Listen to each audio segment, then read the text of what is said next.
के 2 बज रहे थे और विराट मेघालय और असम बॉर्डर के बीच पड़ने वाली किश्नोई नदी पार कर रहा था। दूर दूर तक अंधेरा छाया हुआ था। एक गहरे सन्नाटे ने किश्नोई नदी को घेर के रखा हुआ था और उसी नदी के ऊपर काले बादल मंडरा रहे थे, जिन्हें देखकर ऐसा लग रहा था कि किसी भी पल वो बरसने वाले हैं। नदी में घुटनों तक का पानी था, जो धीमी रफ्तार के साथ बहे जा रहा था। विराट के एक हाथ में मोबाइल का टॉर्च था तो दूसरे हाथ में साइकिल का हैंडल। विराट पैदल पैदल मोबाइल के टॉर्च की रोशनी के सहारे नदी पार कर ही रहा था कि तभी उसका मोबाइल फोन बजने लग जाता है। विराट ने फोन उठाते हुए कहा, हाँ वंदना, बोलो। मोबाइल के अंदर से एक औरत की आवाज सुनाई देती है। कहाँ तक पहुँचे आप जी? किश्नोई नदी तक पहुंच गया हूँ वंदना, बस ये किश्नोई नदी पार करी और फिर मैं सीधे तुम्हारे पास। वंदना की घबराते हुए आवाज सुनाई देती है। क्या कहा? किश्नोई नदी पार कर रहे हो आप? और नहीं तो क्या, अब तुम्हें तो पता ही है कि बंगला मुड़ा गांव से रोंगकामुचा गांव जाने का तो एकमात्र यही रास्ता है ना, और वो भी नदी पार करके जाना पड़ता है। आपको इतनी रात में वापस नहीं आना चाहिए था, ग्रेवयार्ड कोठी में ही रुक जाना चाहिए था। आपको पता है ना, नदी के पास वो घूमती है। विराट हैरानी के साथ पूछता है, वो घूमती है मतलब? आपको सब पता है, पर फिर भी आप जानबूझकर ऐसा बोल रहे हैं ना। माँ जी ने बताया था ना कि नदी पार करते वक्त उसका नाम नहीं लेना चाहिए, वरना वो सच में आ जाती है। वंदना, तुम भी ना कहाँ माँ की बातों में आ गई। लगता है माँ ने तुम्हें भी यक्षिणी की कहानी। विराट अपनी बात पूरी करता उससे पहले ही वंदना घबराते हुए कहती है, चुप हो जाओ जी। हे काली माँ, मेरे पति की रक्षा करना और अनजाने में इनसे जो अनर्थ हुआ है उसके लिए माफ कर देना। आगे कभी उसका नाम नहीं लेंगे। विराट हंसते हुए कहता है, क्या वंदना, तुम भी ना, ये यक्षिणी वक्षिणी ना कुछ नहीं होता, समझी? ये सब बस मनगढ़ंत बातें हैं जो गांव वालों ने बनाई हैं, और कुछ नहीं। आप नहीं मानते तो मत मानिए, पर मैं तो मानती हूँ ना। आप अपना जल्दी से आ जाइए बस। हाँ वंदना, आ रहा हूँ, बस ये नदी तो पार कर लूं पहले। अच्छा, मैं रखती हूँ। अरे ऐसे कैसे? तुम्हें नहीं लगता तुम कुछ भूल रही हो? मैं बोल रही हूँ? क्या बोल रही हूँ? यक्षिणी के बारे में याद रख सकती हो, लेकिन ये याद नहीं रख सकती कि आज हमारी शादी की सालगिरह है। गलती हो गई जी, माफ कीजिएगा। आपकी फिक्र में तो मैं भूल ही गई थी। विराट मुंह बनाते हुए कहता है, अब भूल गई थी ना तो उसकी सजा तो मिलेगी तुम्हें। सजा के लिए तैयार रहना। वंदना प्यार से पूछती है, अच्छा, तो क्या सजा देंगे आप? तुम्हारी सजा ये है कि तुम्हें आज रात भर जागना पड़ेगा।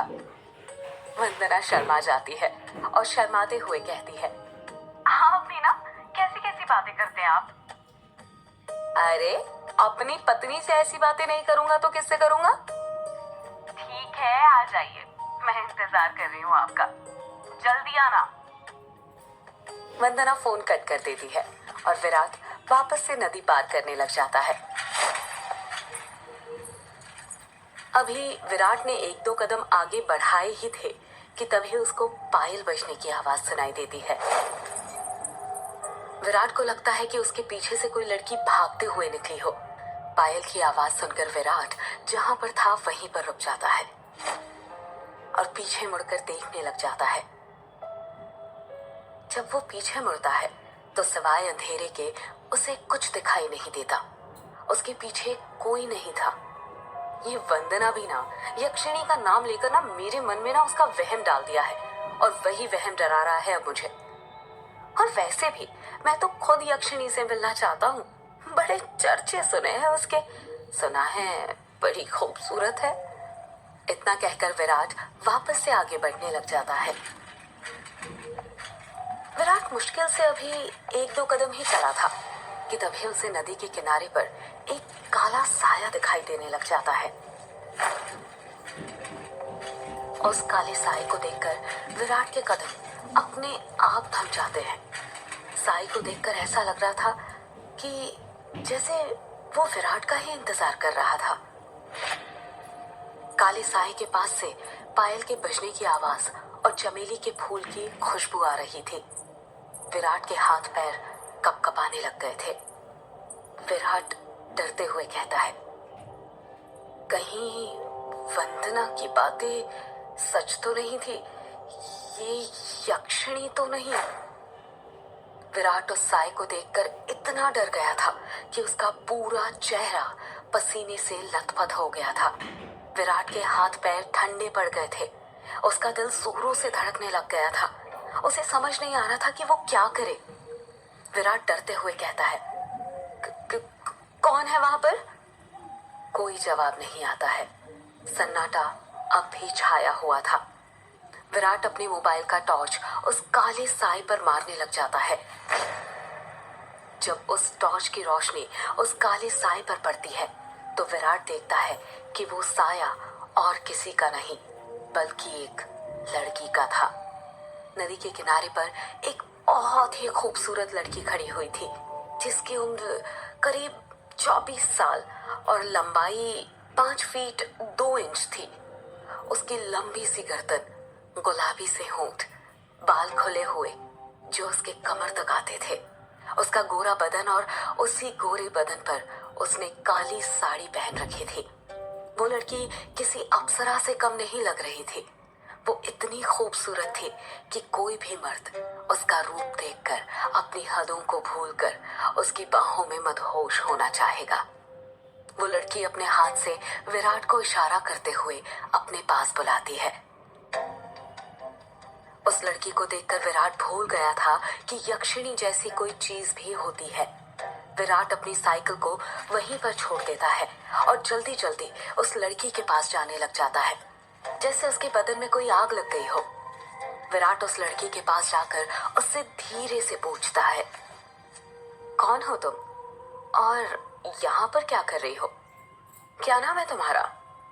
लड़की अपने चेहरे पर मुस्कान लाते हुए कहती है, नाम में क्या रखा है? जो रखा है काम में रखा है। कैसा काम?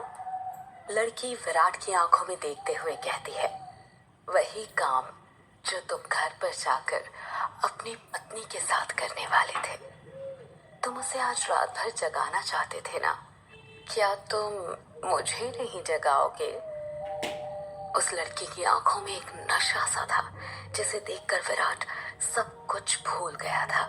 ऐसा लग रहा था जैसे वो उसके वश में आ गया हो। विराट भी उस लड़की की आंखों में देखते हुए कहता है, हाँ क्यों नहीं, मैं तुम्हें आज रात क्या, कल परसों नरसों हमेशा जगा कर रखूंगा। कभी नहीं सोने दूंगा तुम्हें। इतना कहते ही विराट उस लड़की को अपने सीने से सटा लेता है और अगले ही पल दोनों नदी के रेत पर निर्वस्त्र पड़े हुए थे। दोनों के जिस्मों की गर्मी से रेत उनके शरीर पर चिपक गई थी। उस लड़की के बदन में से चमेली के फूलों की खुशबू आ रही थी। लड़की नीचे थी और विराट उसके ऊपर। विराट के माथे की पसीने की बूंदें ये साफ जाहिर कर रही थी कि वो थक चुका था और उसके बदन की सारी ताकत खत्म होने वाली थी। पर उस लड़की का चेहरा देखकर ऐसा लग रहा था जैसे अभी तो कुछ हुआ ही नहीं था।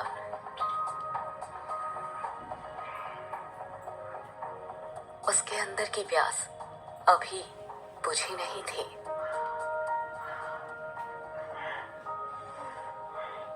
विराट अपनी चरमोत्कर्ष अवस्था में पहुंचने वाला था और कुछ ही पल में वो उस लड़की के बदन पर ध्वस्त होने वाला था। तभी उसकी नजर उस लड़की के वक्ष पर पड़ती है और वो देखता है कि उस लड़की के वक्ष पर धीरे धीरे झुर्रियां आने लग गई थी। उसके हाथ पैरों की नसें बाहर निकलने लग गई थी। उसके बाल काले से सफेद होने लग गए थे। देखते ही देखते वो लड़की अचानक से बूढ़ी औरत में तब्दील हो जाती है। ये सब देखकर विराट की आंखें फटी की फटी रह गई थी। उसका गर्म बदन अचानक से ठंडा पड़ गया था। विराट कांपते हुए कहता है, कौन हो तुम? वो लड़की धीरे से कहती है, मैं यक्षिणी, तेरी मौत। ये सुनकर विराट के रोंगटे खड़े हो जाते हैं और वो झट से उससे दूर हटने लगता है। पर उसी वक्त यक्षिणी उसे अपने दोनों हाथों से पकड़ लेती है और कहती है, अभी कहाँ जा रहे हो प्रियतम? मेरी प्यास अभी बुझी नहीं है। तुम तो मुझे कल, परसों, नरसों, हमेशा तक जगाना चाहते थे ना? क्या हुआ? थक गए या डर गए मेरा असली रूप देखकर? विराट उसका खौफनाक चेहरा देखकर इतना डर गया था कि कुछ भी नहीं बोल पा रहा था।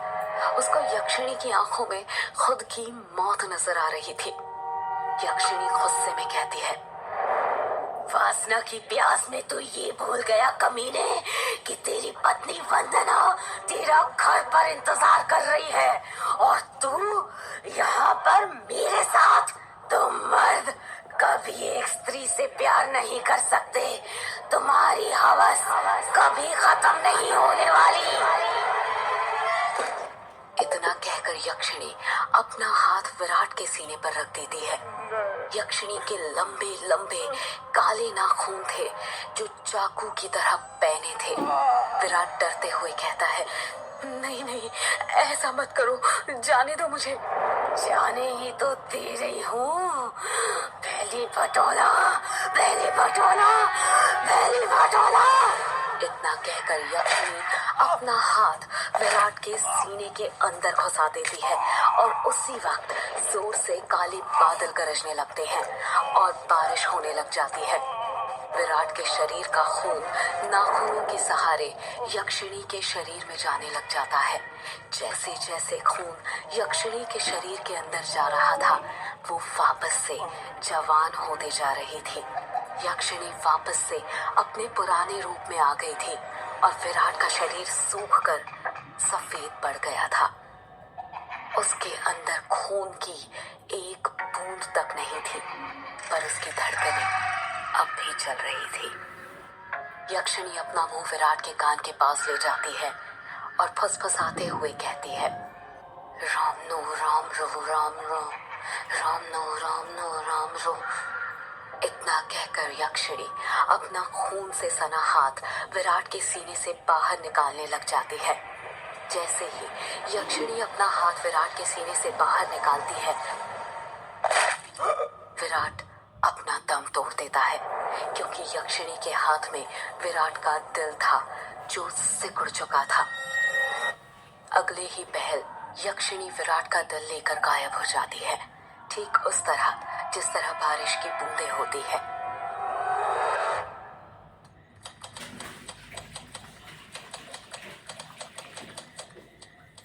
टाइपराइटर की बटन दबने की आवाज सुनाई दे रही थी। एक आदमी जो कि कोट पैंट पहना हुआ था, एक बंद कमरे में सफेद टाइपराइटर के ऊपर कहानी टाइप कर रहा था। उस आदमी ने बड़ा सा गोल चश्मा पहना हुआ था। कमरे के अंदर चारों तरफ बुक शेल्फ रखी हुई थी, जिनमें करीब 1000 से भी ज्यादा किताबें जमी हुई थी। टेबल के ऊपर ही एक एश ट्रे थी, जिसमें कुछ आधी जली तो कुछ पूरी जली सिगरेट और ऐश रखी हुई थी। लेखक खुद से कहता है, चलो ये भाग तो पूरा हुआ। अब दूसरे भाग में वंदना अपने पति की मौत का बदला लेगी, साथ में यक्षिणी के अभिशाप का पता भी लगाएगी और उसे ना इस अभिशाप से मुक्ति दिलाएगी। रीडर्स को बहुत दुख होगा विराट की मौत से, पर क्या करे, मौत होगी तभी तो हॉरर कहानी आगे बढ़ेगी ना। इतना कहकर लेखक एक सिगरेट जलाता है और उसके कश खींचते हुए अपने मोबाइल से किसी को फोन करने लग जाता है।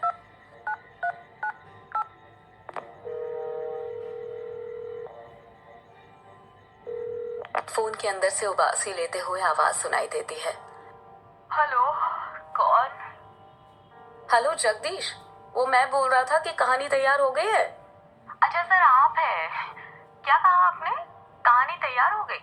ये तो बहुत अच्छी बात है सर, पर बुरा मत मानिएगा सर। ये बात आप मुझे सुबह भी तो बता सकते थे। इतनी रात में कॉल करने की क्या जरूरत थी? लेखक सिगरेट का कश खींचते हुए कहता है। क्या कहा? इतनी रात में? आखिर अभी वक्त ही क्या हुआ है? बस। लेखक ने इतना कहा ही था, तभी उसकी नजर उसके हाथ की पुरानी सी वॉच पर पड़ती है और वो देखता है कि रात के 3:05 हो रहे थे। लेखक अपनी गलती महसूस करते हुए कहता है, अरे 3 बज गए, इतनी रात हो गई। मुझे तो पता भी नहीं चला। मुझे तो लगा अभी 9-10 ही बज रहे होंगे। कोई बात नहीं सर, मैं समझ सकता हूँ। आप इतनी लगन के साथ इतनी कहानी लिखते हैं कि आपको वक्त का एहसास ही नहीं होता। हाँ, ये तो है। देखना, जब ये किताब आएगी ना तो लोगों के रोंगटे खड़े हो जाएंगे। रात रात भर जाग कर ये कहानी लिखी है मैंने। वो तो होनी ही है सर, आखिर आपकी कहानी में जान होती है।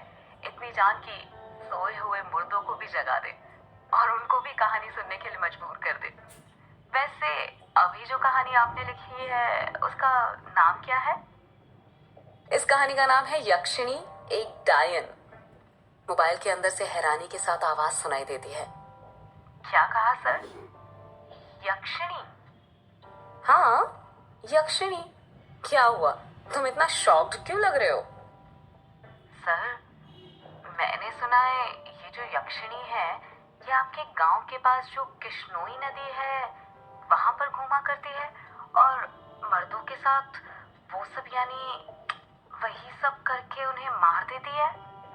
हाँ तो सर, आपको डर नहीं लगता जिस गांव में यक्षिणी घूमती है वहीं पर रहकर उसके बारे में कहानी लिखकर अगर यक्षिणी ने आपको कुछ कर दिया तो? जगदीश, यक्षिणी इतनी बुरी नहीं होती जितना गांव के लोग और तुम सब समझते हो। मतलब ये कि यक्षिणियां बहुत अच्छी होती है। इतनी अच्छी कि दूसरों की खुशी के लिए अपना सब कुछ कुर्बान करने के लिए तैयार हो जाए। पर कभी कभी जिंदगी में कुछ ऐसी घटना घटती है कि आपकी पूरी जिंदगी बदल जाती है। कैसी घटना सर? मैं कुछ समझा नहीं। पौराणिक मान्यताओं के अनुसार हमारे ब्रह्मांड में अनेक लोक हैं, जिसमें देवी देवताओं, सुर असुर, राक्षसों का वास होता है। इन सभी लोगों की दूरी पृथ्वी से अलग अलग है।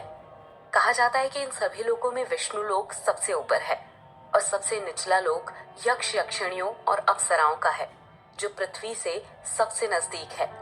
जो लोक पृथ्वी के सबसे नजदीक है, उस लोक के देवी देवताओं की पूजा करने से वो देवी देवता जल्दी प्रसन्न होते हैं। जगदीश बीच में ही बोल पड़ता है। ऐसा क्यों सर? उस लोक के देवी देवता जल्दी प्रसन्न क्यों होते हैं? क्योंकि लगातार ठीक दिशा और समय पर किसी मंत्र की साधना करने से उन देवी देवताओं तक तरंगे जल्दी पहुंचती है।